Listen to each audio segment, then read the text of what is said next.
Halo dulur, selamat datang di Madrid United, channel fans MU paling netral. Menang dipuji, kalah dibully. Di video kali ini kita akan membahas berita-berita terbaru dari Manchester United. Ada update-update terbaru yang menurutku sangat menarik untuk kita bahas bersama. Langsung aja kita masuk ke berita yang pertama. Manchester United mengirim pencari bakat senior mereka ke Turki untuk mengamati Victor Osimhen menjelang kemungkinan kepindahan senilai 62 juta pound sterling. Manchester United bisa jadi pihak yang akan membayar klausul pelepasan Victor Osimhen senilai 62 juta pada bursa transfer Januari. Ada klausul pelepasan dalam kesepakatan pinjamannya di Galatasaray. Oke, akhirnya Manchester United saat ini mulai serius untuk mendatangkan Victor Osimhen ke Manchester United. Memang ya, dibandingkan striker-striker lain yang sedang diincar, menurutku ya, Victor Osimhen ini yang paling bisa secara kualitas individunya itu sudah terbukti menurutku, dibandingkan Victor yang lain ya, Victor Boniface, Victor Gyökeres, ya Gyökeres oke lah, tapi Osimhen ini lebih di atasnya menurutku, karena sudah terbukti bermain di liga lain itu masih gacor gitu loh. Dengan klausul pelepasan 62 juta pound sterling, menurutku angka yang lumayan tinggi ya untuk proses transfer di bulan Januari besok, mengingat Manchester United ini sedang tidak baik-baik saja keadaan kondisi keuangannya. Tapi kalau kita lihat kualitas dari Victor Osimhen ini nggak perlu diragukan lagi ya teman-teman. Untuk musim ini aja di kompetisi Liga Turki itu sudah memberikan kontribusi 7 gol 3 assist dari 9 penampilan, dan di kompetisi Europa League juga sudah mencetak 3 gol 1 assist dari 4 atau 5 penampilan. Ini sudah terbukti gitu loh. Di Serie A gacor musim kemarin gitu. Di Liga Turki saat ini dalam masa peminjamannya di Galatasaray juga tetap gacor.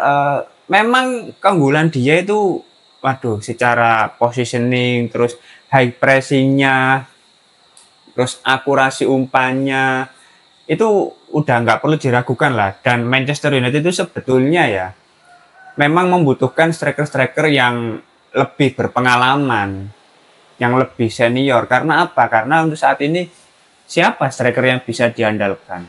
Rasmus Højlund itu masih butuh mentoring lah kasarannya. Masih butuh orang yang bisa jadi apa ya, tolak ukur di Manchester United. Oh, aku kalau mau maju, kalau mau berkembang harus bisa seperti ini.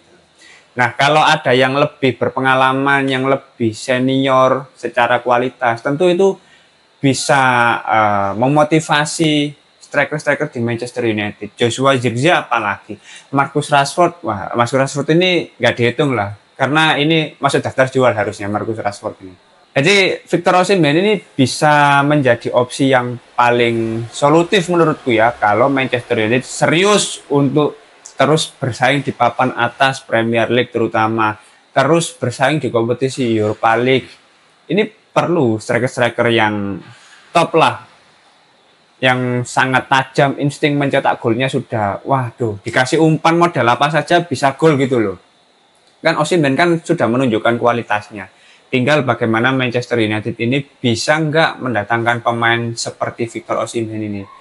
Mungkin secara harga masih bisa ya, tapi kayaknya ya yang lebih menjadi kendala itu perihal gaji dari Victor Osimhen, karena kabarnya gajinya kan sangat besar ya, 400-500 per pekan seingatku kalau nggak salah.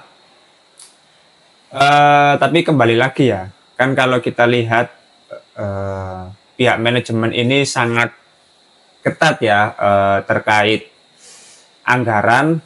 Tapi ya sulit juga ya, kamu mau pelit di anggaran, kamu mau berhemat, mau dipres bagaimanapun ya, kalau anggarannya sedikit ya pemainnya didatangkan ya kualitasnya tentu biasa-biasa saja gitu loh, mediocre gitu loh. Kalau nggak gitu ya pemain-pemain muda yang masih potensial, tentu prosesmu masih akan sangat panjang.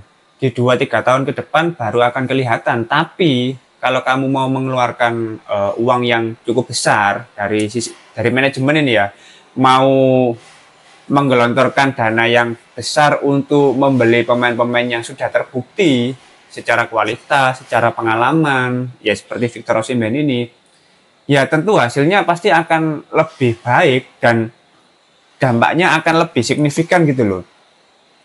Apalagi ini pelatih yang baru ya, yang masih fresh juga, yang masih dalam tahap seleksi terhadap para pemain. Jadi akan sangat membantu Ruben Amorim juga untuk bisa lebih produktif lagi dalam mencetak gol, bisa meraih 3 poin di setiap pertandingan. GG lah Victor Osimhen ini. Kalau bisa angkut lah di bulan Januari. Yes, nggak tahu gimana caranya.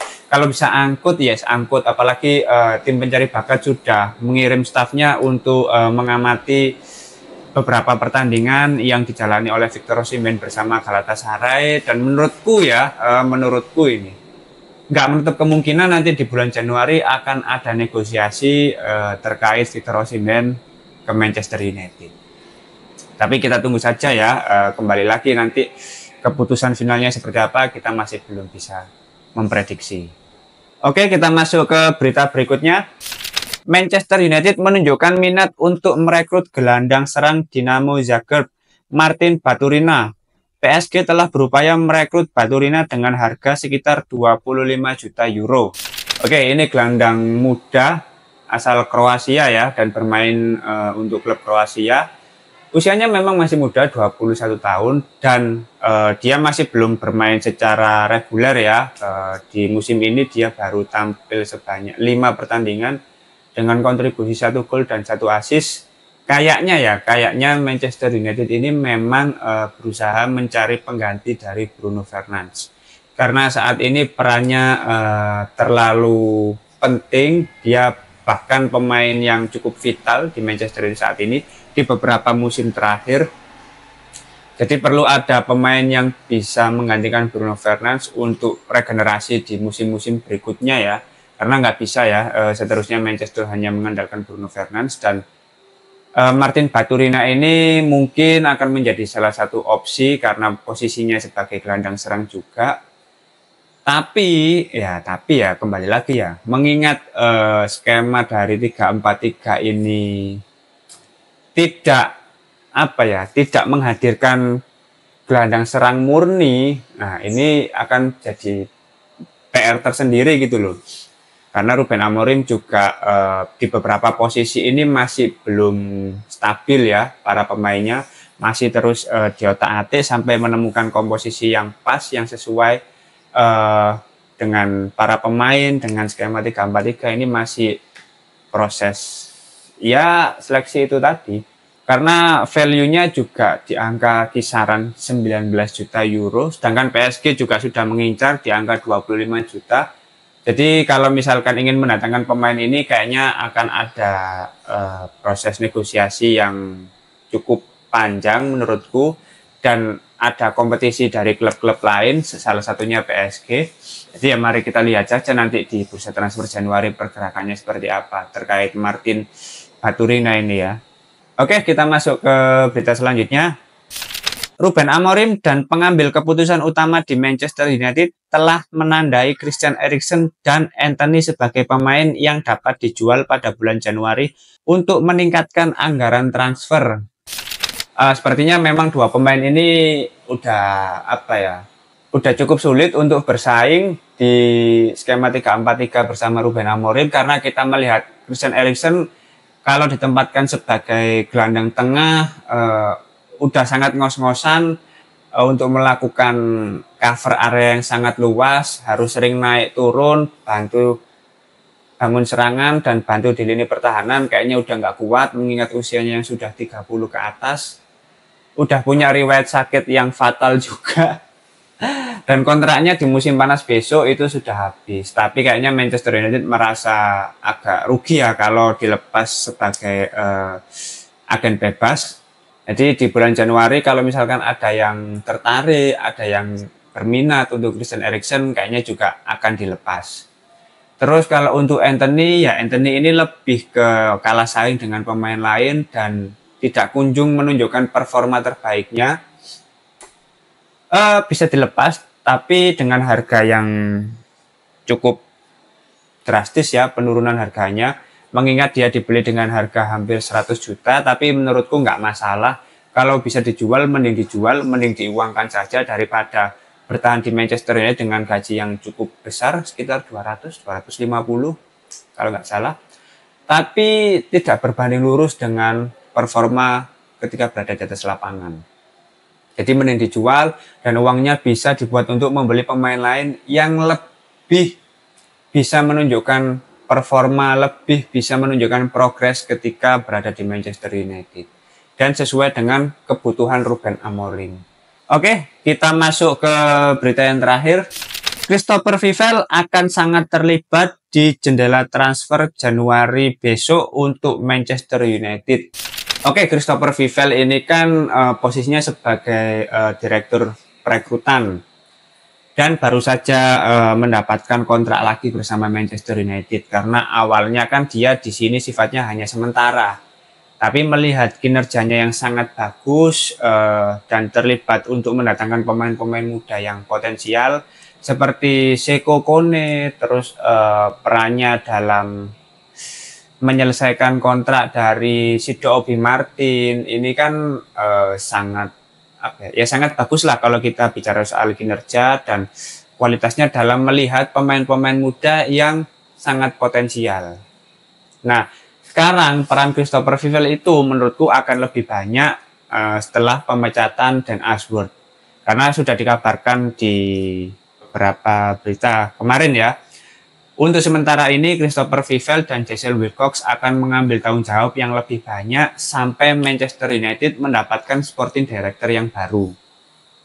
Nah, jadi perannya di bulan Januari nanti tentu akan lebih vital Christopher Vivell. Selain mendatangkan pemain, dia mungkin juga akan lebih terlibat untuk menentukan pemain-pemain mana yang mungkin akan didatangkan, pemain-pemain mana yang mungkin lebih potensial dan cocok untuk berada di Manchester United. Karena untuk saat ini memang Manchester United ini masih belum stabil ya, masih membutuhkan pemain-pemain baru karena ada beberapa posisi yang belum ideal, terutama posisi back kiri atau wing back kiri. Terus kalau bisa posisi di lini serang itu ada tambahan amunisi atau di posisi gelandang tengah. Karena aku melihat gelandang tengah ini juga masih belum ideal ya. Casemiro dan Christian Eriksen kayaknya kalau bisa dijual mending dijual dan cari pemain baru yang lebih fresh, yang lebih muda tapi berpengalaman dan secara fisik lebih kuat. Karena sistem skema Ruben Amorim ini membutuhkan ketahanan fisik yang luar biasa ya menurutku. Terus di lini serang, terutama di sisi kiri ya. Sisi kiri ini sumpah Juk, sisi kiri ini penyakit tok isine Juk. Mulai tekok back kiri oke lah gak terlalu. Si ono Martinez, tapi lek Martinez cedera ya bingung mana. Terus untuk wing back kiri di Real Malaysia, aduh, masih nggak konsisten ya karena setelah cuti 1,5 tahun. Terus Luxo, waduh, iki tambah arek BPJS tok iki Juk, langganan BPJS iki Juk. Diogo Dalot apa maneh ngono, pertandingan terakhir akurasi crossing-e gak ono ngono. Terus apa nak lini serange Garnacho, waduh duta back pass, dribbling gak tahu lolos. Maruk, terakhir Rashford apa maneh Rashford iki pisan wis tuwek gak teli ya Rashford iki Juk, gak jelas Juk, wis gak minat bal-balan iki, cocoke nganu Juk, dodol cimol ae Juk Rashford iki Juk. Jadi di bursa transfer Januari ini sebetulnya kalau bicara soal pembelian pemain maupun penjualan pemain itu akan sangat sibuk. Tapi kembali lagi ya, apakah ada klub yang berminat untuk membeli pemain Manchester United atau Manchester United memiliki anggaran yang cukup untuk membeli pemain baru di bulan Januari? Nah, itu permasalahan yang berbeda. Tapi semoga di bursa transfer nanti akan ada kebijakan-kebijakan dari penandatanganan pemain maupun penjualan pemain yang sangat efektif, efisien, dan cerdas dan bisa menguntungkan bagi Manchester United. Oke, mungkin itu dulu beberapa update terbaru dari Manchester United. Kalau teman-teman ada opini lain langsung tulis saja di kolom komentar, kita diskusi santai seperti biasa. Terima kasih sudah menonton video ini, jangan lupa like, komen, dan subscribe. Salam.